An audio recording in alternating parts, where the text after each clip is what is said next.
Kuyintokozo kakhulu ukukhuluma nawe kwi-channel kama ku-Pastor channel noFlicky.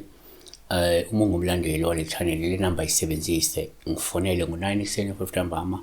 Ungabhala ku-comment section, kodwa ngenxa ukuthi angibi naso isikhathi sokuhlala ku-comment section, thatha le number, bhala ku-comment section njengomlandeli, njengemember ye-channel noma ngama-member. Bese uthi mawuqeda ukubhala bese uthatha inamba kusuka ngo-9 ekuseni 5 ntambama kuphela uyafona. Bafo, mani nginananto iphupho sindlule kulo, uyabona.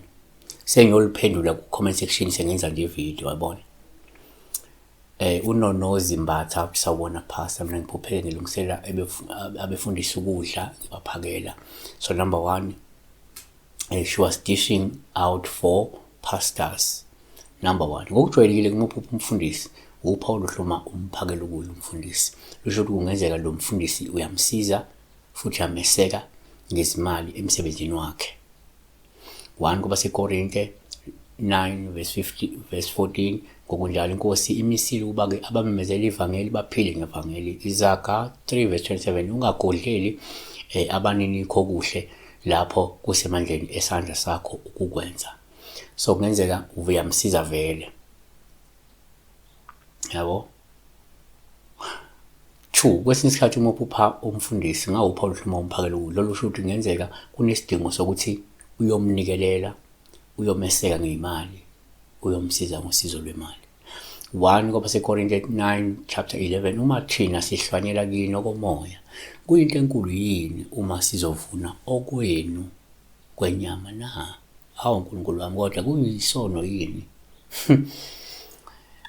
1 kuTimotheyu 5 verse 18, ngokuba kumbhalo uthi, ungayifaki isifonyo inkabi ebhulayo futhi isisebenzi sifanele inkokhelo yaso.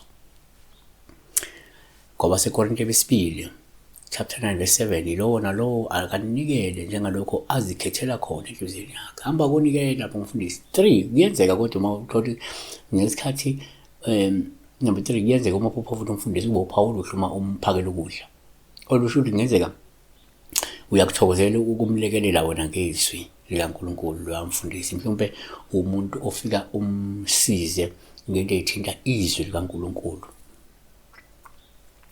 NgokaMathewu 4 verse 4, kepha-ke waphendula wathi, kulotshiwe ukuthi akusikwa sodwa umuntu ayakuphila ngaso, kodwa ngamazwi onke aphuma emlonyeni kaNkulunkulu. Jeremiah 3 verse 15, ngiyakukunika abelusi abavumelana nenhliziyo yami, abanelusi ngokwazi nangokuqonda. Asivale ngesintu. 4, ngokwesintu uma uphupha umfundisi uPaul uhloma umphakela ukudla, lungasho ukuthi kungenzeka kunesidalo sasikholwa esiphakamayo esidinga ukuthi usenzele iladi. Siyabonga. Kuleka kuyo Jesu.